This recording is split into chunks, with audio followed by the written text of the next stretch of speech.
E te wāhi ngaro, ho mai te kaha.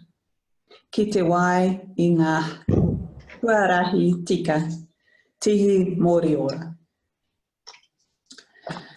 So lovely to see everyone, and just a reminder, we'll do announcements.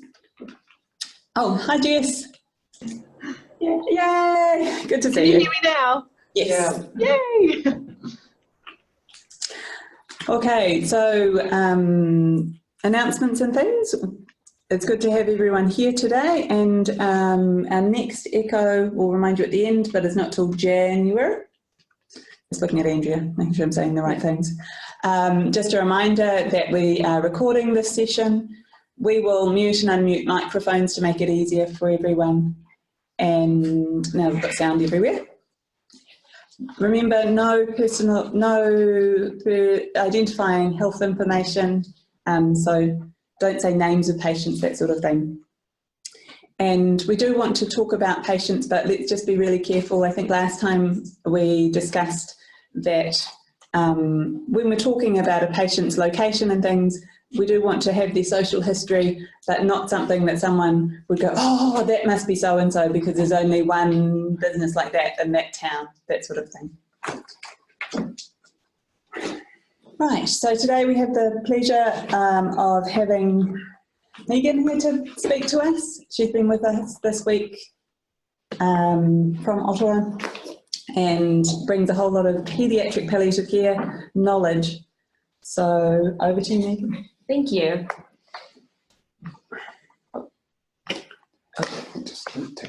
I think the slides are just coming up. So thanks very much for inviting me. It's wonderful to be joining you on the Echo. And I'm going to talk about pain assessment and pain treatment and give you a little bit of the pediatric perspective on how you do that. And I think even if you don't see many children, there's lots of tricks and tips that come from this that you can apply to some of your adult patients who might be a bit more tricky to assess in terms of are they having pain or not. So a couple learning objectives, just to be able to effectively assess pain, know how to start some analgesics for that, and do that safely and effectively and manage breakthrough pain. So I thought I would tell you the story of a patient of mine. This is obviously just a representative case, not using her real name or photograph. She's a 6-year-old little girl with AML. It's just a type of leukemia, and she had a relapse after a bone marrow transplant. So this is a condition where it would not be possible to cure her cancer permanently. And then she developed some pain in her limbs, which has been related to the fact that the bone marrow is full of leukemia. She's very uncomfortable, and the team has been giving her regular paracetamol every 4 to 6 hours and regular ibuprofen every 6 hours as well, but she's still in pain, so they ask you to assess her. And then the question is, well, first, how can you assess a child who's just 6 years old, and then what can we do to safely treat her pain? So we'll go through some of that and come back to the case. And just thinking about what would be the most accurate for assessing her pain, I'm not sure, can we do a poll, or do you guys haven't quite done that before? We haven't. Okay, not to worry. I'll show you the answers. You can think about which one you would choose. So if you're thinking about how you would assess her pain, what would be the most accurate? Would it be looking at the elevations in her heart rate and blood pressure? Looking at her behavioral changes, such as is she crying? Is her face grimacing? Just asking her self-report, or asking her parent to rate her pain? So just think which one you would choose. Maybe we'll just do a show of hands. Is anyone thinking A is the most accurate? B? Just put your hand up if you think this a B. What about C? People nodding for C. You can pick only one answer. And D. So the best one would actually be to ask the child herself. That would be your most accurate first place to go. So C would be the best answer, but we'll talk about how you would use some of these other things to help you. We know that pain is actually quite common in hospitalized children. There was a really big study looking at children in Canadian hospitals a number of years ago now, but it was quite well done, and showing that children in ICU have on average 10 painful procedures per day. And on a general inpatient unit, children are having 2 painful procedures a day.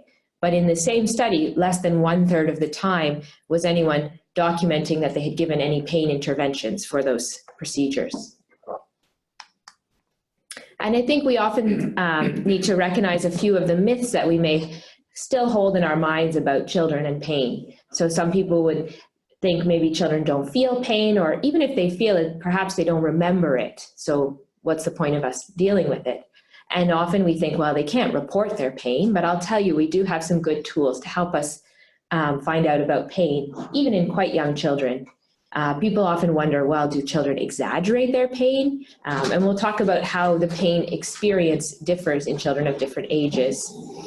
And perhaps people would think, oh, children can't tolerate opioids or they'll get addicted. And I'll teach you about how we can safely treat children with pain. And then, you know, in some places in the world, children are just expected to be strong, be tough, and just sort of go through the pain. And that's sometimes a cultural expectation, but we can address that as well. So we have two types of ways that we can assess pain in children. We can do observational things, like we use what we call behavioral scales, or we can do using communication, where we actually ask the child to report their own pain. So I've given these two pictures. This young child who's just lying on maybe the mother's shoulder, you know, you're going to look at his behavior. He can't self-report. And then the older child with the megaphone, you should ask him how his pain is because he's older. So I'll tell you what are some simple scales we can use. So when we're asking children about their pain, the first one we can use is some physical measures of pain. And they're going to come up on the next slide. There's a thing called a poker chip tool and the finger span. And I'm just going to sort of skip ahead through these to show you them. So this is the poker chip tool. So you just need 4 items that are the same, like 4 coins, 4 small plastic discs, whatever you want to use. And you say, take how many is how much pain you have. And so the child will just select between 1 and 4 of the items to hold, and they're showing you how much pain they have. And you actually need to have physical items for children to be able to kind of express their pain, because for them quantity is so physical at this age. You can't just sort of say theoretically how many would you take. So this works for children as young as 3 and up to 6. The next one that works really well for children between 3 and 6 is just called the finger span scale, where you say, is it a small pain, a medium pain, or a really big pain? And you could even do it with hands too. Is it small, medium, or large? And again, for children, they actually have to physically express this. So this helps them understand and conceptualize their pain. As they get a little bit older, we use this thing called the FACES pain scale, revised. So this includes 6 faces of children's own drawings of what it looks like to be in pain. And we would use this for children over the age of 4, because below 4, there's too many options for them to choose from. So, there is supposed to be a picture of the scale here. I'm not sure where it went, sorry about that. And so basically you have the 6 faces, and you ask the child which face is how much pain you have. But you don't look at the child's own face and match it up to the scale. And then lastly, we can use a numerical rating scale. So this is what we typically use in adults, where we say 0 is no pain, 10 is the worst pain imaginable, and how much pain do you have right now? This is effective for children over the age of 8 and above. Now, younger children consistently rate pain higher than older children. So an 8-year-old who is having some pain may say that is 10 out of 10, but an older child may only choose 6 out of 10. Okay, this is just how children conceptualize pain, and the end points, the 0 and the 10, are more attractive to younger children, so they tend to go to the extremes. So it's not that they exaggerate their pain, this is just how they understand pain intellectually. There are a few observational scales, which, I mean, there are many out there in the literature, and so sometimes it's a bit overwhelming to decide which one are we going to use. The most useful one, it's very simple, is the FLAC. And then there's a couple others I'll come back to. So this is the FLAC scale, or revised FLAC. So you can use this on any child who can't communicate, and you observe these 5 criteria: face, legs, arms, cry, and consolability. And for each of those 5, you give a score of 0, 1, or 2, based on which of these descriptions seems to match the child's appearance the best. So for example, for legs, You can look, are their legs in a normal position or relaxed? Are their legs uneasy or restless or tense? Or for a score of 2, it'd be kicking or legs drawn up. This is a bit like an APGAR score, but for pain.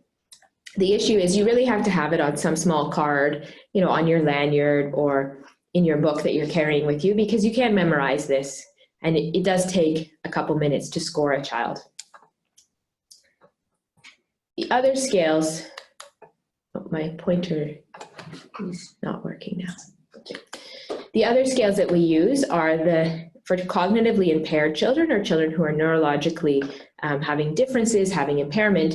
We would use the non-communicating children's pain checklist, the NCPC, and I'll show it to you in a minute.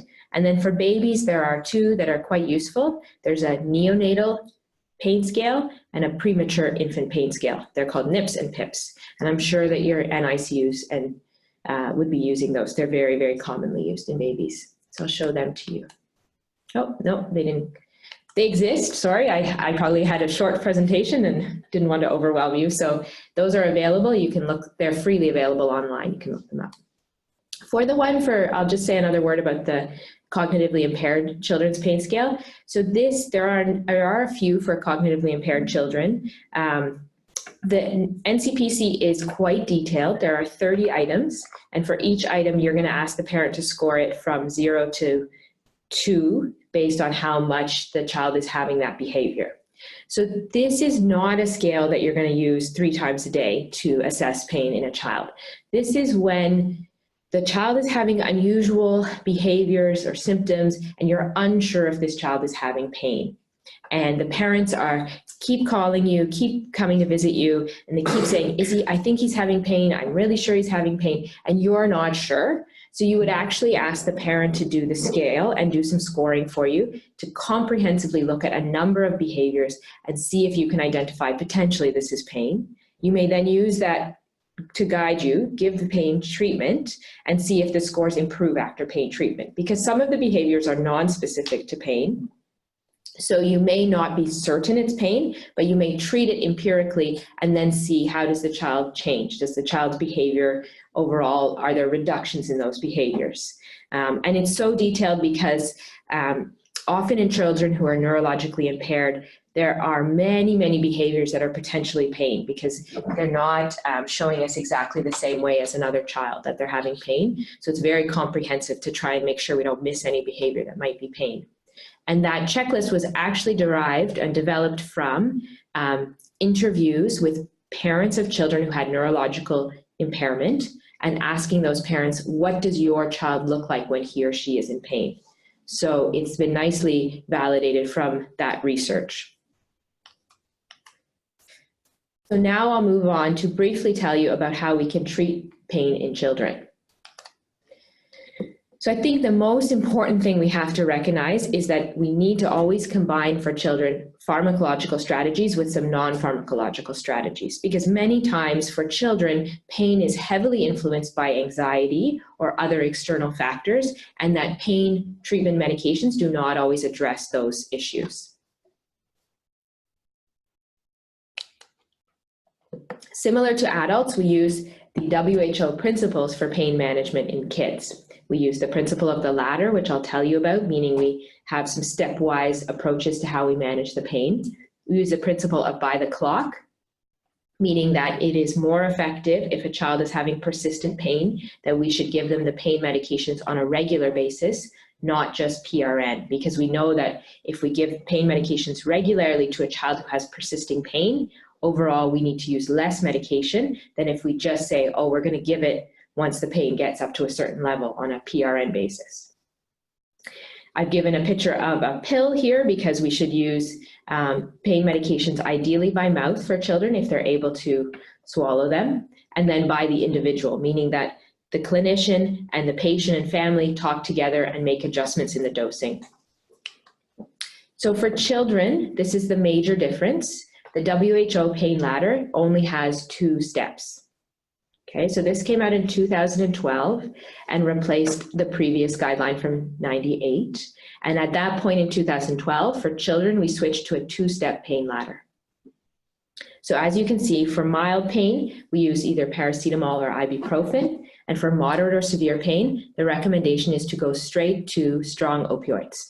There are no weak opioids in the WHO pain ladder for children. Okay, so step 1. Step 2 is strong opioids. Like I said, so they recommend morphine as first line. This is a global recommendation for the whole world, so they take into account a lot of factors when they do this. But morphine is the most available opioid in many countries.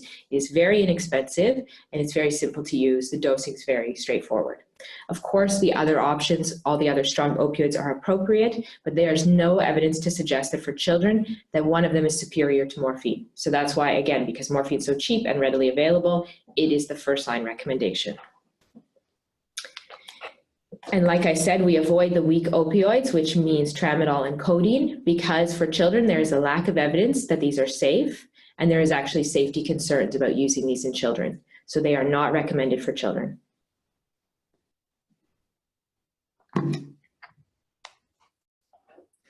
So the question often is, how do we select between the different opioids? Again, as I mentioned, morphine is an excellent first-line option, but individuals do respond differently to different opioids. So you may have to rotate to another opioid. And the guidelines and the way of doing that is exactly the same as in adults. As we mentioned, the oral route is preferred, but you can use subcutaneous or IV routes if the child is unable to swallow, or you have concerns about the fact that it's not being absorbed well from the gastrointestinal system, or in an acute crisis situation where the individual is having a lot of pain, then I would go for subcutaneous very quickly. Always we start with short-acting formulations, and then you can switch to a longer-acting formulation once you are on a stable dose of your opioid and the pain is controlled. There's a lot of information on this slide. This is just as a reference. I presume the slides are available afterwards for everyone. Again, this comes from the WHO guideline, which is available freely online. The WHO guideline is called WHO Guidelines for Persisting Pain in Children. You can Google that and find it. And this is the recommendations for dosing. I'll just highlight the morphine dosing at the top. So oral morphine starting dose is 0.2 to 0.3 milligrams per kilo per dose, and IV is 0.1 per kilo per dose. So if we go back to wrap up with Emily, this is the same slide as before, but now we're thinking, okay, she's still in pain. The step 1, the ibuprofen and paracetamol, it didn't work for her. So how could we treat her pain? So our next step is that we're going to go for oral morphine because she's having probably moderate or severe pain. We didn't do a pain scale with her, but hopefully that would be what we would find. So if we just look at how we do that, she said she weighs 20 kilos. So for oral morphine, if we look at that step, we would use a dose of 0.2 to 0.3 per kilo per dose every 4 hours. So that if we went with 0.2, that would give her 4 milligrams 4 hourly. And then for her breakthrough dose, exactly the same as in adults, we give 5 to 15% of the total daily dose. And the total daily dose means you add up all the regular doses in the day. So in this case, it's the 4 milligrams, which she gets 6 times a day. So that it gives you a total of 24 milligrams. And then 10% of that is 2.4 milligrams. So I rounded down to 2 milligrams. So the as needed dose would be 2 milligrams every 2 hours. Now, I often get questions about what's the correct frequency for the as needed dosing. I think for physicians, the most important thing to remember is it's dependent on how much experience your nurses have and how often they are going to assess the patient and decide they need the PRN. Sometimes if the patient is in a general pediatric ward, the nurses are less aware of morphine and less comfortable with giving it, not knowing as much about it. So I would not give them as frequent of a PRN option because I'd be worried that they would give the child that dose every 2 hours around the clock and not call me for 12 hours. And that would be inappropriate because palliative care nurses will be very experienced and will know that if I give 2 or 3 in a row, you know, like at the 2 hour mark, I'm giving it every time, then I should call the physician and tell them that I've done that and that maybe the dose needs to go up. So if I know that I have a really good palliative care team involved, then I'll give a more frequent PRN to allow the nurses the flexibility of giving it, but knowing that they would call me as soon as they've done that a few times for us to reassess. We always think about the opioid side effects. So usually I would prescribe something for constipation, either a laxative or stool softener when I'm prescribing the opioids. Children are more commonly having itching with opioids. It's actually quite a common side effect for children. It usually just resolves in several days. Technically, it's not histamine mediated, but nothing works particularly well, so we do tend to use antihistamines for it. I've given some examples of some commonly used antihistamines, and we also sometimes use nalbuphine, which I'm not sure if you have available. It's a combined opioid agonist-antagonist, so that helps us because it seems to reduce the itching, because the opioid antagonistic effect that it has will decrease the itching. This is particularly relevant in children with sickle cell disease. They seem to get more itching from opioids. I don't know why. So we often would give them nalbuphine at the same time as their opioid to reduce the itching. Sedation, again, everyone always thinks that opioids are very sedating. Usually the sedation is mild and lasts just several days, and then the child's kind of back to their normal level of alertness. If they're very sedated, then you should look for other causes for that. For example, is their disease progressing? Is there an infection? Is there some structural lesion in the brain? Or has the child not been sleeping for many days or not sleeping well? And finally, now that they're getting good analgesia from being on the pain medication, they're catching up on a lot of sleep. So sometimes there is a period of time where a child sleeps quite a bit in the first day and everyone's getting worried. Is it because they were giving too much opioid? But it might just be they're finally able to rest. Other side effects which are less common in children include nausea and vomiting. So it's more common in adults when you start them on opioids. In children, it's fairly rare. I do not prescribe antiemetics empirically when I start a child on opioid. But it's, again, the same ones that you use for adults to manage this. Domperidone, metoclopramide, haloperidol would also be appropriate for this. And then I put urinary retention here because I don't think this is seen very much in adults, but young children and babies can get urinary retention from opioids. So just have to keep that in mind. If the parent calls you and says he's not peeing, it really could be from the opioids.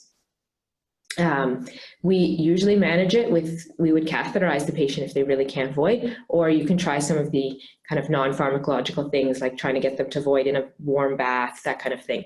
And it tends to resolve if you decrease the dose or if you rotate the opioid. But for neonates, sometimes it does not resolve and they may be having a catheter in place just to make sure that that is addressed. I'll briefly touch on the non-pharmacological strategies. There's many options. You have to tailor this to the child, and ideally you'd have someone on your team who can support you with this. Play is the most important thing for children. They need to feel that they can have the opportunity to play if they would like to. Having them be held by the parent and be cuddled is incredibly powerful. Heat, cold, occupational physiotherapy. For older children, we do use guided imagery or sort of basic meditation type practices. There's massage, acupressure, and acupuncture. And this is just a snapshot of a few things that are available. But I highlight the parental presence. And we know that for children, painful procedures are extremely common, like I showed you in the beginning slides. And the thing that helps children the most when they have to go through a brief painful procedure is if the parent is able to be there with them. It is highly distressing for children to be separated from their parents, especially in a medical environment where they are not comfortable. They don't understand why they're here, what's going on. They have a very big sense of loss of control, and having the parent be allowed to be in the room for as long as possible, holding the child during the procedure if it's feasible. These are big things that help and reduce anxiety, make the child more calm, allow you to do the procedure faster and easier. Again, just to highlight the importance of play. Play is a really safe place for children. It's how they express their emotions. It's how they take a break from the real world. It's a place where they create a world that matches how they want the world to be. They can make choices and succeed. They can control things, and it helps them understand their experiences in life, which they think are maybe not normal, like having to be in hospital, having to be sick. These are things children feel is abnormal sometimes, and it helps them process and go through that. So in summary, we have these assessment scales which can help us with pain. We talked about how self-assessment is really the key, even for children as young as 3 and 4. And here we do have the FACES pain scale. So sorry about not showing it earlier, but it is there. That is the FACES pain scale. That is the best scale with faces on it to be used in children. It's the most validated and most accurate for children. And then again, if the child is over the age of 8, we can go to a numerical rating scale. And for children under the age of 4 or who can't report themselves, have a decreased level of consciousness, or have neurological difficulties, then the FLAC is the simplest and easiest scale to have with you. And then there's some other more specialized scales for certain populations. And I know I saw that Stuart had on his badge from Waikato Hospital, I think, a small card that has the FLAC and the numerical rating scale right on it that was on a lanyard. So that's a great way to just have those with you at all times. And lastly, in summary, the management of pain, we have just this 2-step ladder for children, with mild pain being treated with paracetamol or ibuprofen, and then moderate or severe pain going straight to morphine and other strong opioids. And we know we should avoid the use of codeine and tramadol. And with this, we combine the non-pharmacological strategies. So I think that's it. Wonderful. Great. That's a great summary. Thank you, Megan. Let's go back to that one. And as you say, very relevant to adults as well as children. Lots of things in there that are the same. And definitely that FACES pain scale, we did try it out for elderly people, and it did work well, that they maybe find that a bit easier than the 0 to 10 sometimes. Well, we are doing well from our late start, but we had someone join us along the way, and I think it might have been Tanya. We might unmute you and see if you're able to hear us and say hi. Are you there, Tanya? Yeah, I am. Can you hear me? Lovely. Did you want to introduce yourself to the group for us? Kia ora koutou. My name is Tanya Tawanoa, and I'm the Child Use Manager at the Tikawiti Hospital and Community Services, including the District Nurses and Public Health Nurses. Kia ora, Tanya. Lovely to have you with us. Nice to be here. So we I guess if there are any burning questions for Megan before we move on to the case, we could take maybe one question. Two. Give us a wave if you've got something you want to. Great, well, we'll keep going. We're going to move on to our case presentations, and we have the pleasure of, if we unmute Shirley's our first one? Jess is first. Sorry, Jess is first, Jess. So let me introduce again Jessica Dwyer, who is one of the great nurses from Rainbow Place, Paediatric Palliative Care, and she's going to be giving us a case. So thank you so much for being willing to do this, Jess, and we're always on the lookout for others who are willing to share a case. So go for it, Jess. Kia ora, good morning. Hi, as everyone knows, I'm Jess, and I'm sharing this case today. I'm going to try quite hard not to say the patient's name, so if I slip up, please forgive me. So I'll just kick right into it. So the two areas that were of particular interest in this child's management were around his dystonia and also around parental mental health. So I'll go a bit further into the questions after I've explained the case.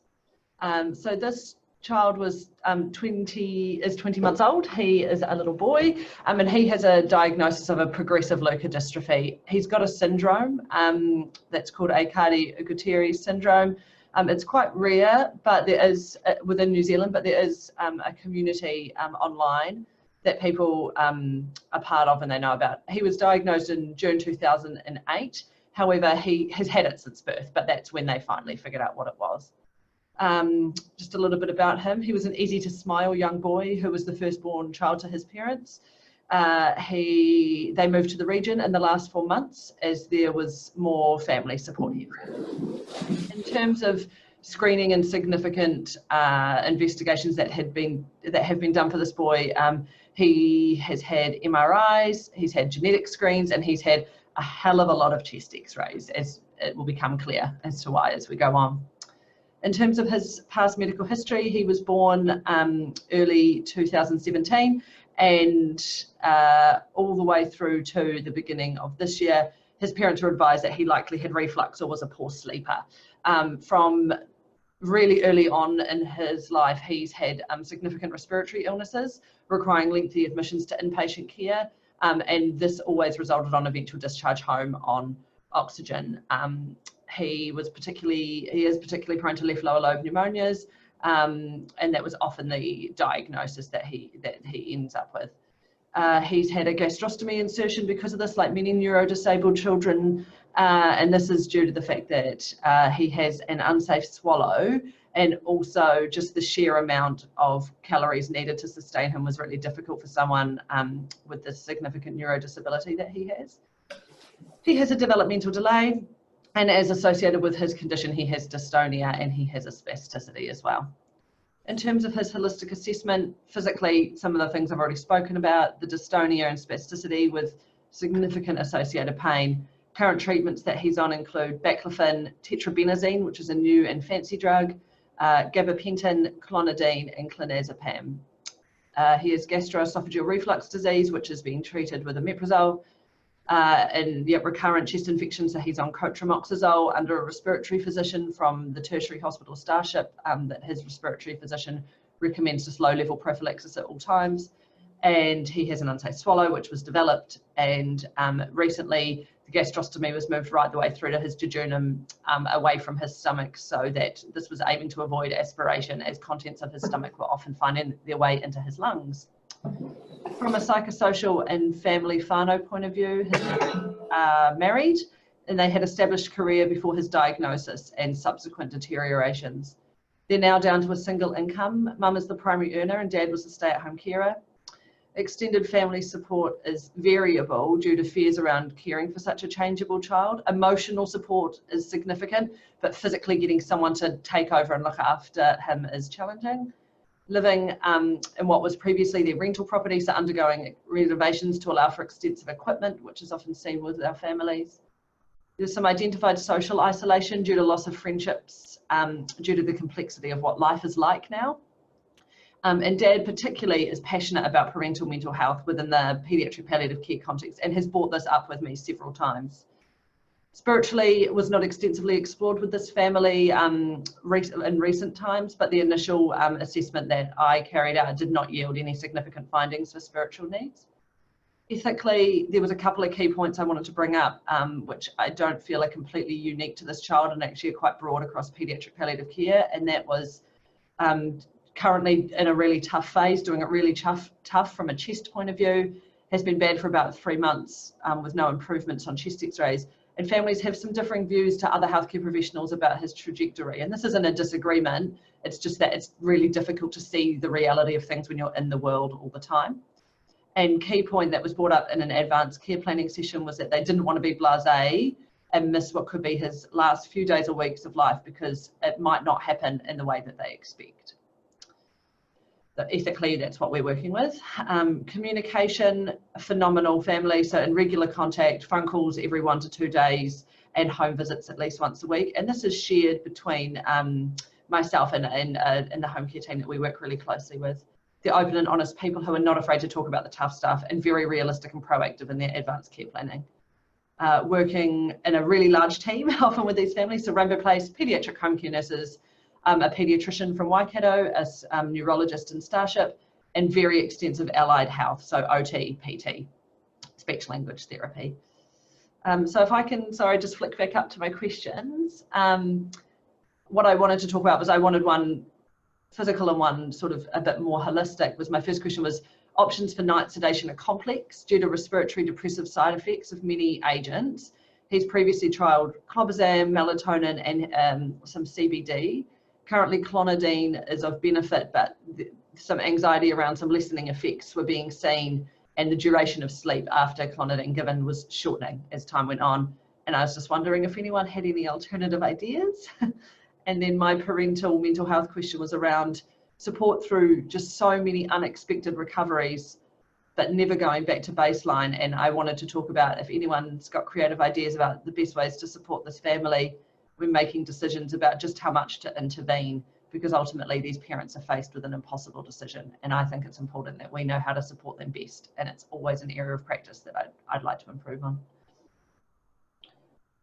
Great presentation, really clear and detailed, so brilliant, well done. For those who haven't joined us before and for those who've returned, just a reminder that what we're going to do is have clarifying questions, so save advice for the moment. There will be an opportunity to give advice.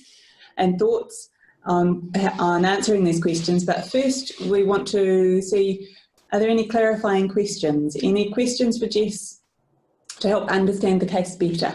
So particularly because we can't see and you can't give us a wave, but Tanya, do you have any questions? If we unmute you, just checking in. Any clarifying questions? No? Nothing from me, thanks. Okay. And Shirley and Mandy, did you have any question? Okay. So I left the conference room to the last one to call upon spokes, because there's a few more of you up there. But do any of you have some questions for Jess about this case? Give us a wave. Okay, we'll unmute you, and then you, just a moment. You unmuted? Here we go. Go for it. You need to unmute. Oh, you need to unmute at your end, and then we can hear you. Someone up there? Ah, yay. Go for it. No questions up here. Oh, no questions. I have a question. Okay. I was just wondering if you can clarify, like, what's the sleep issue? Like, describe, like, is he sleeping? What's the pattern of sleeping? Yeah, sure. We can usually initiate sleep quite well for this child, as he's pretty knackered by the end of the day. So getting him to fall asleep is usually not too challenging, but staying asleep through dystonic movement. So often he'll be into a sleep for only a couple of hours, and then he will wake with quite dramatic dystonia, or he'll wake in what we assume is pain, and then the dystonia will follow. It's a little bit of a chicken egg situation, and the parents definitely felt it was pain waking him up when he was at home. When we had him in for respite and symptom control, I stood by the bedside for 6 hours trying to figure out which way around it was, and I'm pretty sure he wakes up and then gets the dystonia. So it's keeping him in a prolonged sleep that we struggle with. So just, yeah, and once he's awake, really difficult to self-settle. And the parents had tried some conventional like sleep training, which hadn't worked out, and not due to lack of effort on the parental side. Yeah. Sleep training doesn't typically work because they're neurologically abnormal, so they don't respond to the sort of normal sleep training thing. They gave it a go, bless them. Yeah. Are there any other clarifying questions from our hub team? I have a question. Go for it, Karen. I'm just wondering if you said in your presentation that Dad was really keen on the mental health side. I'm wondering, was there any support for Dad or Mum's mental health? Had they been seen by parental mental health? They hadn't been seen by a specific mental health team. They were offered family services from within our own unit from a terms of a counselling point of view. But Dad sought his own advice through his GP in due course. Yeah. Okay. Yeah. But no specific mental health team. Yeah. And what sort of, I'll add my own, just a reminder, because I haven't been doing it, but if each person's speaking, Jess doesn't have to do it, she's been our speaker, but introduce themselves, just to remind people of names, because we've got lots of people in the audience participating. So Lara Hoskins, just wondering, what were the mental health concerns that he sought help for? Yeah, so Dad felt that he was suffering from depression, and he identified that he'd had a significant person in his life who had suffered from depression and had difficulty seeking support from that several years previously. And within the process of giving up his own career and becoming the lead carer for this child, he's felt quite overwhelmed, and I think there's a known trajectory within AGS community that this is a palliative condition. However, he really felt like, the reason that I've popped it in is that he really felt like paediatric palliative care, they were involved both in the Starship team and in the Waikato team, that it was the most comprehensive and amazing service, except he said that he feels like the questioning around parental mental health just isn't that significant, and that he felt every single family should be offered a session with the mental health specialist to check in, because he said he felt he was quite health literate, and that he could see the signs within himself, but that others may not. And it took him 4 weeks himself to get up the courage to go to the GP to talk to them about it. And even in that, he didn't go to his own GP, he went to the one of his son, so that he didn't have to explain the situation, because he felt, and he was, he felt like he was going to have to rehash the whole thing and really get it out there. And when he did actually walk in, the GP was absolutely fantastic, which was some really promising news when we did have this discussion. But it was a really interesting point that I thought was brought up, was that, yeah, he said, I think everyone should be offered it. I think every parent should be able to talk to someone. And it was it's always really interesting when we hear feedback like that, because I think it's important that we are providing a comprehensive and safe service. Yeah. Well, maybe we'll start with the opportunity to give advice on that one first, broader, but because the first question is a little bit more complicated. But we'll go to, and I think that mental health question is relevant to adults as well as paediatrics, so those in our audience who don't have the privilege of looking at helping care for children might be able to ask. So again, I'll look to Shirley and Mandy. Do you have any thoughts on that, mental health support for caregivers? I think it's something that they struggle with, but I did note in the case thing that he's got, and what you said at the start, that there is an active support group for his syndrome. I was just wondering if maybe other people with that syndrome are going through the same thing and they can get some support that way. Yeah, definitely. I think from a community point of view, like there's a lot of people that know and are aware of what is going on with their own community. I think that there is support through that. I think you don't feel like you're going crazy. Often there's a little bit of a time difference with that, you know, like it's quite an international community. So sometimes it can be a bit challenging, but they certainly did say that they were feeling support from that community for sure. Yeah. Thank you, Mandy. And up in the conference room, do you have some thoughts or advice, things you want to comment on? You guys must have dealt with this a lot.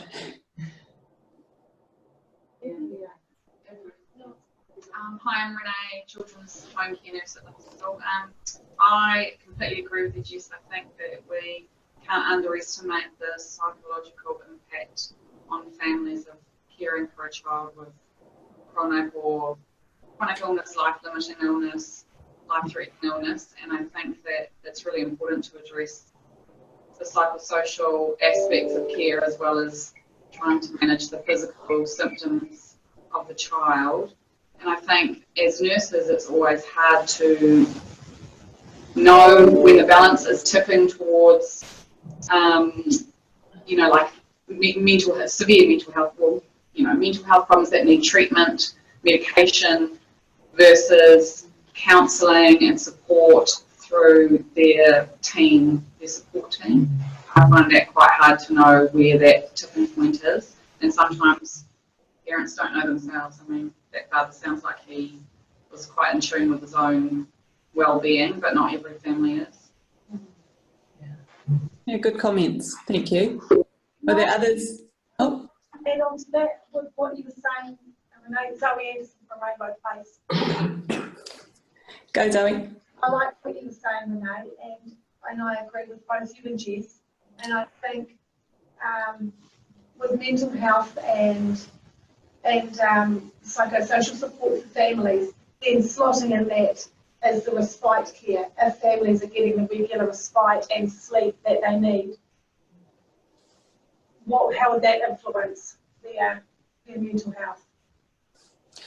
That's a really good thought, that as we work on all the other aspects, everything comes together, it's not one thing in isolation. That was certainly brought up by Dad as well several times. He said to me, the number one thing when you read about treatment of depression is get yourself a regular sleep schedule. And he's like, yeah, so I'll put that to the side, and then what am I supposed to focus on now? And yeah, that certainly became evident, which was it was a huge challenge. Is obviously respite services within the Waikato. There's always a huge need. I might turn to the hub team now. Just checking in, Tanya, again, do you have anything you want to add? I'm just thinking, he's a guy and a mate having to look after his child. Does he have good support as friends? I think we all know sometimes friends can be a really good outlet, and having those connections, someone he can talk to around that outside of the health arena sometimes can be beneficial for people. I don't know, it was where my thoughts went to. Yeah. Yeah. We are answers within our own teams, and I don't know what sort of support networks he's got out there with people who were his friends, because sometimes his whole world is consumed, you know, rightfully so, and it's hard to get that time to go and have those normal guy things again.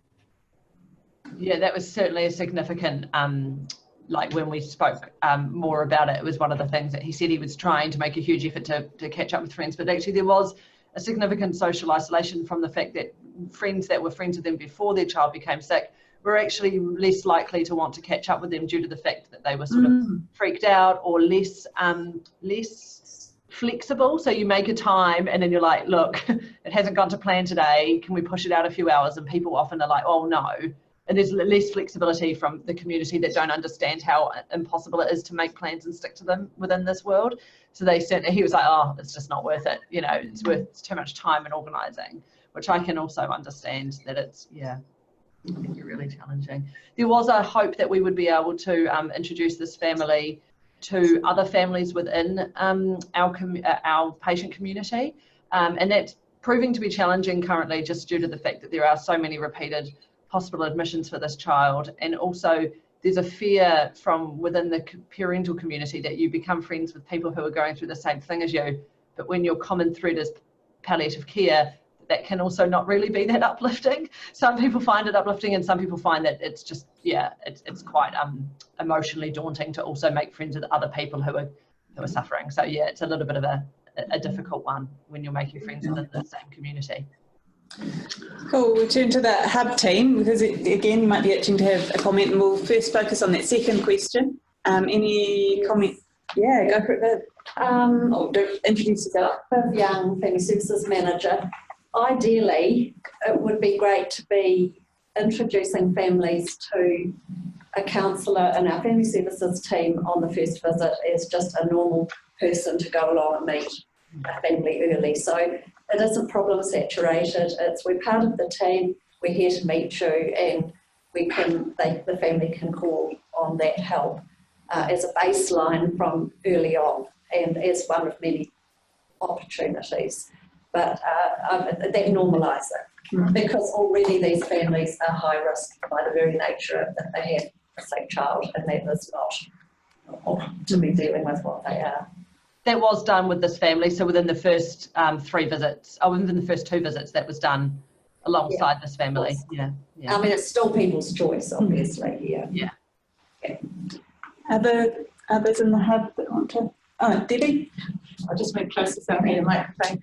Debbie Barham. I'm speaking more from a GP perspective, that commonly in general practice I had families like this, and I would suggest that we made it a routine thing when we're talking about the care plan, looking after the child, that looking after the parents is part of looking after the child, and therefore every 3 months or every 4 months I want the parent to come in for their own appointment with their GP. It might not be a GP, it might be with another health professional, but a regular scheduled appointment that's dedicated to looking after the parent, and that's part of the care plan. It's not just if things are going bad. This is a regular thing, and these are regular questions that we're going to ask to screen how's your mental health and how's your physical health.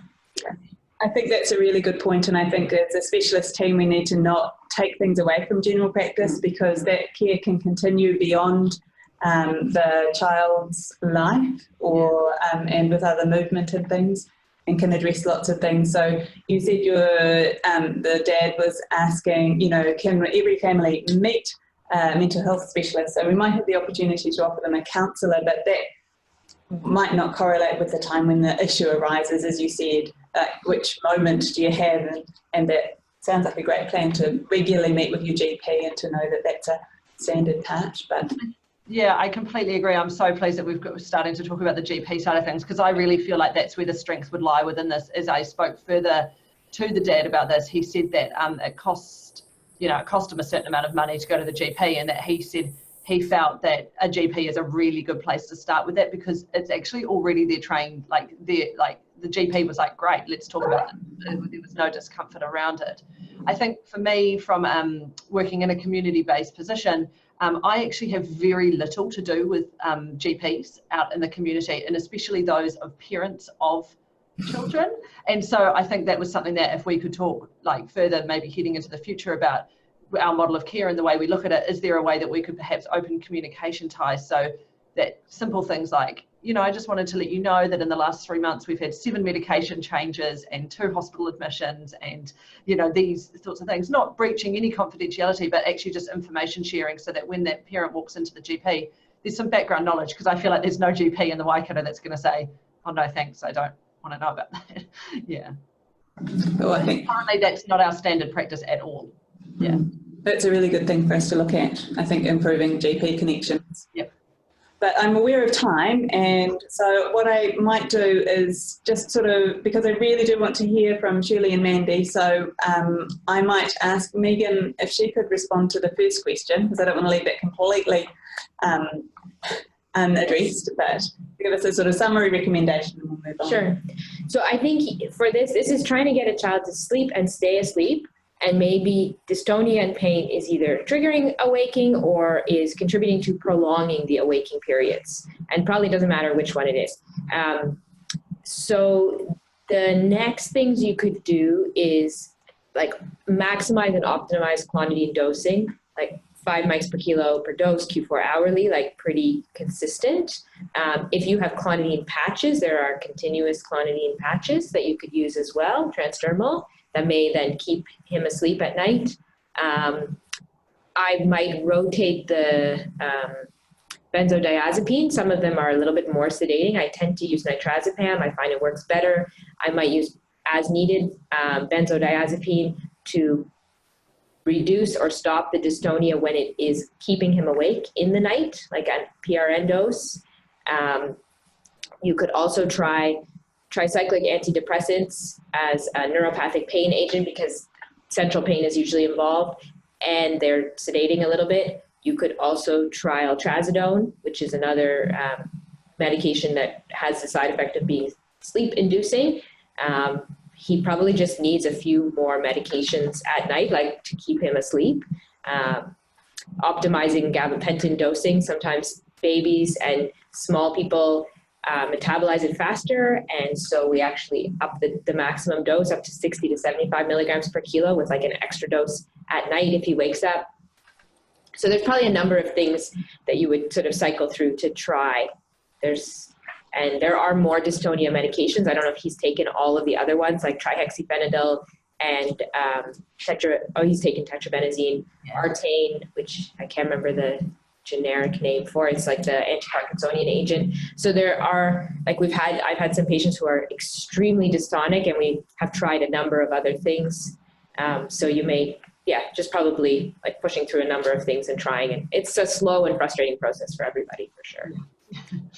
Thank you, Megan. That was a great summary of, and I guess if we had more time, we could think about some other things in terms of the non-pharmacological as well. But so I'm going to try and summarise that, but I'm not going to try and summarise all those medications. So there are sort of a maximising of medications and pushing up doses and really getting extra meds, and particularly for that nighttime, and maximising pain management. And the mental health, I guess that greater awareness for all of us that mental health issues in caregivers for paediatric patients, but also for non-paediatric patients, the older ones, really important that we should be on the lookout for it. Involve counsellors early where we have that resource, and really encourage, and this is just a little plug for all of us need a GP. All of us need to have that resource there available to us. We need to have someone we can go to. And for those who are caregivers, to encourage them to make those connections, to make sure we maximise respite where we can, so that people are getting breaks from the caregiving role. And now, so thank you very much, Jess. You did really well. You didn't say the patient's name, don't say it now. So well done, and thanks, that was really good. So now we'll turn over to Shirley and to Mandy, and it's great that you've been willing to do a case for us, and so awesome to have paediatrics and age residential care. So over to you guys. We need unmuting of your microphone perhaps. There we go. Go for it. Yeah, so good morning. Mandy and I wanted to present the case of a gentleman that we're caring for at the moment. The major issues are that he seems to be, he's got neuropathic pain, and we're trying to manage the pain without him being overly sedated. The pain it's predominantly in his foot, although he does have sort of all over pain. He's got a malodorous foot wound. He's also got an intermittent delirium, which appears to be exacerbated by opioids and benzodiazepines. And we're wondering if we actually discussed with a hospice consultant, and we did consider maybe commencing him on a methadone conversion program. So essentially, we want to more effectively manage the pain without impacting on his quality of life. So just a quick rundown, he's an 83-year-old gentleman with exacerbation of heart failure and severe aortic stenosis. He came to us in September and he'd been approved for palliative care funding. He's actually outlived his palliative care funding. He's now been reassessed as long-term care, but he's definitely declining significantly. He's a very quiet and dignified gentleman. He's a devoted husband and father. He's becoming very frustrated at not being able to fulfill those roles. He's an active gardener, and he likes to he goes home most days to look at the garden and to check his roses. But the fluctuating confusion is impacting on his relationship with other patients here, and also with his wife. She's becoming increasingly anxious. He's sort of got fairly poor insight really into his prognosis. When he came in initially, he was very on board and knew what was happening, but as time's gone on, he sort of talks occasionally. He sort of swings between catastrophizing and having quite vivid dreams, and then other times he's very positive and thinks that he's going to be getting out of here sometime soon. So in terms of treatment, he's had several courses of antibiotics for a recurrent infection in his foot, which flared up again this week. The foot wound initially apparently was caused by a podiatrist who attempted to remove a corn. But I think it's a bit deeper than that. He's actually not having any further treatment or investigations per se. We're doing the normal. As his delirium has increased this week, we've actually asked the GP if he can arrange for him to have a full set of blood work done.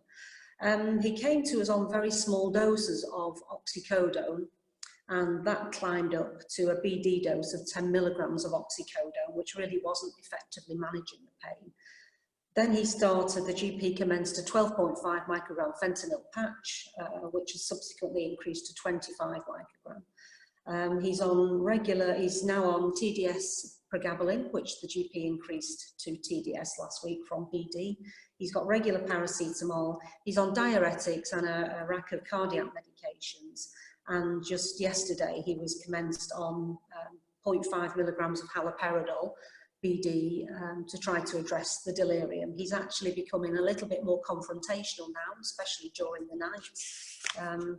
And he sort of takes his clothes off and wanders around. And it's very distressing. So past medical history, severe aortic stenosis. He had a double bypass in 2002. He had a AAA. He's got a critical ischemic foot. He had TIAs in 2015. He's got impaired glucose tolerance, chronic kidney disease, peripheral vascular disease, and chronic heart failure. So he's got it's on the right foot, around the little toe area. He's got a gangrenous malodorous foot wound. It's pretty nasty. I think I have sent some photographs which may pop up later. He's having an increasing number of falls, despite us being vigilant. We've done all the usual stuff. He has very poor sleep pattern. He's awake several times in the night now, walking around, and yeah, as I say, he's having a number of falls. So it's difficult really managing the pain and the confusion. We think the confusion may be opioid related, but we're not sure if it's sort of just related to general disease progression. His renal function is poor, which is why he was changed on to fentanyl. he doesn't actually want to be sedated, and because his wife takes him out most days, she's asked us not to give him oxynormous breakthrough medication because he then becomes sedated, and she takes him to Hamilton Gardens, or she'll take him home to sort of do a bit of gardening. He has got all over skeletal pain when he was asked, and certainly a degree of allodynia. So he's a fairly new, well, I say he's a new resident. He's been with us pretty well since we opened, which is about 12 weeks. He socialises very well when he's not confused, but as his delirium has increased, then he's finding it more difficult to actually socialise with other residents here. He's very involved with his family. His two daughters came over from the UK and from the USA fairly recently, and his mood really lifted. And he seemed to sort of really pick up, but when they went back, he sort of spiralled down into a bit of a depression, really. He's also got a son who lives locally and a son who lives on the South Island. I think in terms of spirituality, things that are important to him really are his family and the garden. And he was previously a carpenter and used to enjoy wood turning. But he's lost a lot of interest in doing anything, really. He used to attend church with his wife, but they don't actually actively attend church anymore. He's very well respected within the community, and he used to work at a local Catholic school, so he does get visited by nuns who sort of sit and pray with him occasionally, and he seems to get a lot of sort of spiritual nourishment from that, I would say. So ethical issues are, you know, how do we manage this without him being sedated? Are we at the stage where it's just a sort of balance, and it's, I mean, I think some of his he's got a huge medication burden, really, and I wonder if we're at a stage where we should start to maybe think about sort of getting rid of some of that, because he finds it very cumbersome to have to take them. In terms of managing the foot wound, we know that we're not going to heal it, but we want to try and manage that effectively. I think, you know, I was asked recently if we ought to be debriding it, but I took some advice and they suggested that we ought not to go down that route.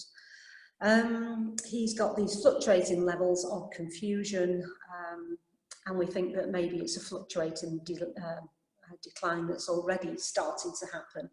And at other times, particularly Mandy, my colleague, is the nurse that looks after him through the night, and they have some very interesting and in-depth conversations overnight. Thanks, Shirley. I'm just going to sort of, because we're running a bit late this morning, just might sort of stop you there, because I'm sure there's lots more we could say, but if we're going to have any time to discuss it, we need to, but you've done a really good job, and I love the personal introduction and the sense of him that comes through in that, and I think it's really important that our patients, we know them as whole people, and that as we put them on the page and talk about them, that they come alive to us as listening to them. I think one of the great things about this, so thank you. So do you want to just scroll right up, because there's the photos of the wound at the end. They're at the end. So we'll look at the wound pictures, but I'm going to go to the, Thanks. Karen. That's why. Cool, we can scroll up now. I'm sure everyone's, with them all picked. That's probably enough to see. You can look now, Karen. It's safe. Burned on my So we're going to go to the spokes for some clarifying questions. We'll try and keep this pithy, so we've got a little bit of time. Tanya, did you have any questions or comments?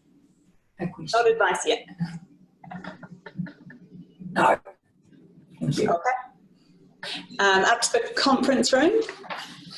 Up there, do you have any questions or comments? No questions up here. Ah, okay. Jess, do you have any things you wanted to ask? Yeah. I was just wondering, I'm not 100% sure how it works out in the community. Is your medical lead, is his medical person that you work with his own GP, or do you have a medical person within your practice? Yeah, we have a medical, a GP that's allocated to our facility. Yeah. Okay. All right. Patients can actually keep their own GP. They can opt to keep their own GP. But okay. All right, that's good to know. Okay. Cool. Hub 2, clarifying questions? No? Oh, go Karen. Hi Shirley, it's Karen here. Just wondering what his pregabalin dose is at the moment and how long he's been taking that. 25 milligrams TDS. So he's been on the BD dose for, initially when he came in, he was just on once a day, then he went to BD, and just last week he went on to the TDS. Is he on any medication for his mood? No. Okay, thank you. And Wayne, go for it. Can I just check, you may not know this yet, possibly it's been done in his bloods, but has he had an HbA1c done? Because I think you said he has some glucose intolerance. Yeah, no, he hasn't had one recently, no. As I say, he came in with palliative care funding, and I think they thought that he would, pass away. So there was, but he's actually got some bloods due today, so it'd be interesting. I could ask the GP to add that on. Actually. He's also got peripheral vascular disease, so he's obviously going to have healing by the time you factor in his age and his heart condition, and PVD, and the glucose intolerance. So it's not going to be all wonderful. Yeah, and the other thing was he probably hasn't had this done either, but a foot X-ray. No. Okay, I guess if he's not going to, if he hasn't got much of a life expectancy, it might not be worth it, but could give you some extra useful information. Well, that's been like our issue all along, is that ethical balancing of like how much interventions do we put in to his, because he doesn't like it either. He's quite resistant to wanting to have all these interventions anyway. So, but being able to do our best for getting him to have good quality and be pain-free, etc. I think it's a difficult one and all our patients to balance, and harder when some people get that label of the palliative fund, even though it's a funding stream, the expectations that come with it. Cool, well, over to the spokes for any advice or comments for Shirley and Mandy. Up in the conference room, any thoughts? Maddie? Just Renee here again. I'm a paediatric nurse, so yeah, go for it, Renee. May not be useful at all, but just checking, have you had any advice from the nurse practitioner, wound nurse practitioners, the clinical nurse specialist team? Yeah, I thought. Yeah, we've had advice from a wound care specialist. Yeah. I mean, just wonder how much that sort of chronic infection is contributing to his intermittent confusion and delirium and mood. Infection pathway with delirium, definitely. Yeah. He's actually on another course of antibiotics at the moment. So. With that, is there a link between his delirium and when you think he is more likely to have an infection? Does the delirium improve when he has a course of antibiotics? Or? It did the last time, but this time so far, his mood is, well, not his mood, his delirium is sort of escalating really. Yeah, and we don't know whether it's a true delirium or whether it's just a general cognitive decline that's factoring in as well. It's one of those, he's like a grand storm of all these things, like the constipation that's going along with the opioids and everything else like that. He's got all the lovely signs for everything, and it's about the everything. Everything's contributing. Yeah, as it is. Cool. So just a question. Conference, yeah, go for it, the conference room. Okay, you can go. I'm just wondering, Shirley, Tellison here. What do you think his lifespan is? Like, how is he? If he's still going home with his mother, I mean, is he eating well? What are the other indicators around? Absolutely. Yeah, he is eating well. He's got a really good appetite, actually. I would say he's probably got at least another 6 weeks, in my opinion. I never, when they sort of gave him the palliative care funding, we really didn't think it was appropriate, but it wasn't us that did it. And I'm glad that he sort of had a bit of quality of life, but I'm just concerned that with the time that he's got, I would like him to sort of be pain-free if possible. Well, that's right. Yes, I'm just wondering, like, how vigorous should you be if his life is going to be? Yeah, yeah. I mean, his mobility has certainly declined. He's a lot less mobile. And, you know, the usual stuff we've talked about, Alice, and, you know, he used to have daily showers and he just doesn't want that sort of interventions now. So he's definitely on that sort of functional decline. Okay, well, I'll turn it over to the... Oh, yep, go Maddie. Hello, it's Maddie. I just want to know, hi Shirley, just want to know that there's confusion, it got worse with increase of pregabalin. He's got poor renal function as well, doesn't he? And I know it's a small dosage of pregabalin, but... That's the question I raised this morning too, because I've just increased his dose, and the confusion has changed in the last few days. So it's actually one of the things that we're going to bring up with the GP today. And we've started the haloperidol as well. Yeah, so we're wondering whether it's coming from the haloperidol as well. Those are really good thoughts, but when we see so many different potential contributors, it can be easy to blame, well, we need to think about everything, but you can also blame one thing and it happen to be another thing. And I liked Wayne's comment about HbA1c, or thinking about blood sugars, because sometimes infection brought on by really high sugars that maybe would be appropriate to be treated even in a person with limited prognosis of weeks of life. So again, we've got about I'm going to push it out to 5 minutes for discussion. So hub team, over to you guys. Thoughts? Hi.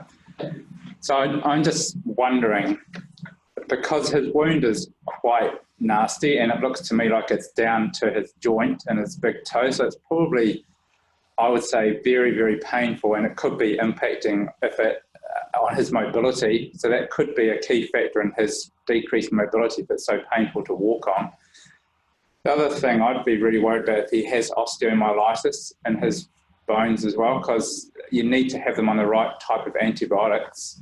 And the only way really to find out is to do a foot x-ray and see if he's got osteomyelitis, because they might not be treating the main source of the infection and therefore not managing the pain in his foot, so it's not going to heal.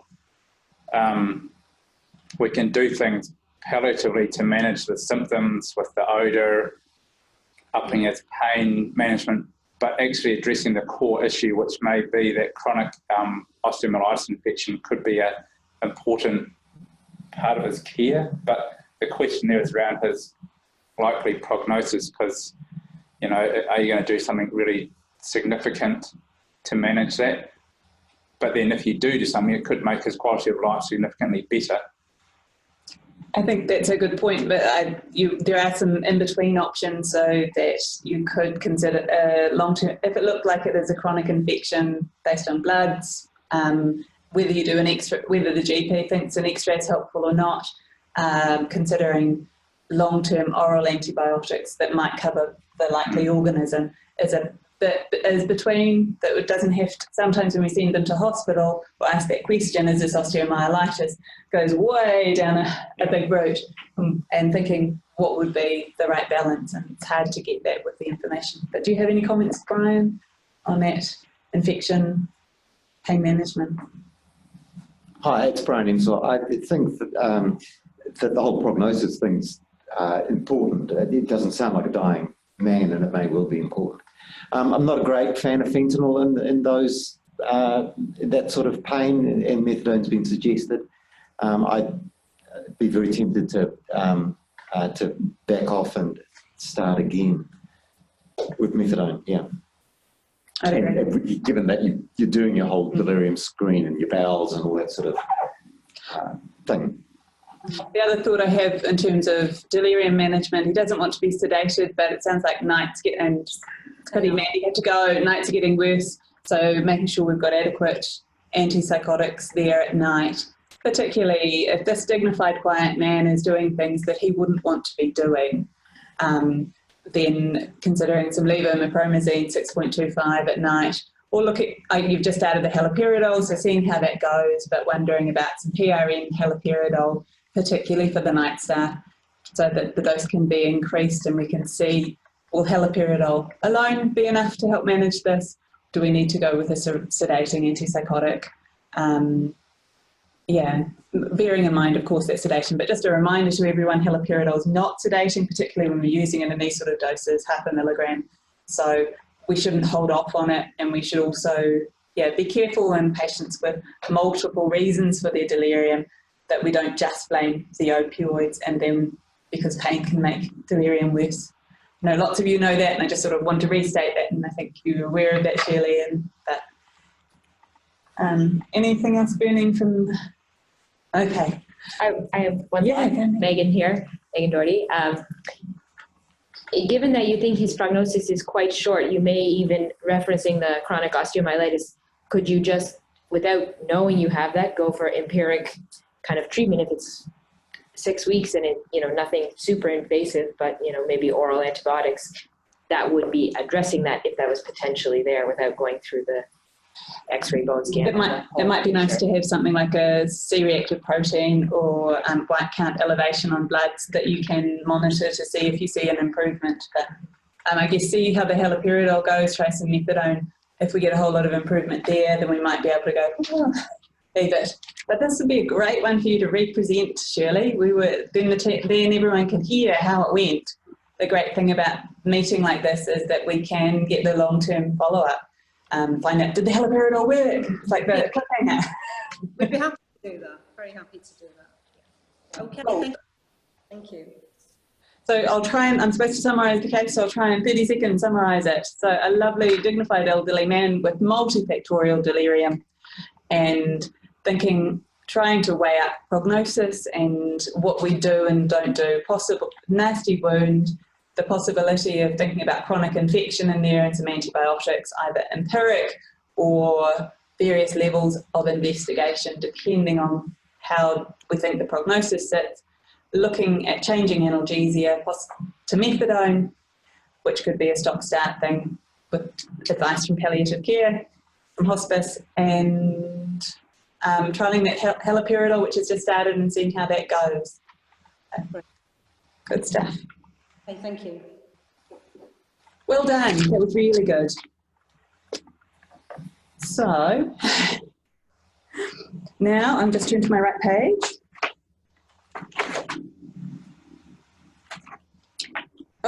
And we're up to final remarks and notices. A really important notice is that we have December off, so no echo next month. So busy with the silly season, end of year functions and Christmas parties. But we are going to be back in January, while many people may still be in the sun and the Coromandel. So 17th of January, same time, same place, although for those joining us electronically, you can be anywhere. Do we have any other notices, team? Good, no one's giving me the eye. Oh, I'm going to wrap up it slightly early. So do let your colleagues know we will continue to meet. Hopefully we'll get some GPs next month. We thought we'd have some this week, this time, but I mean not next month, January. And yeah, thanks for everyone for joining us. Thanks to our presenters. Thanks to Megan and Jess and to Shirley. And goodbye.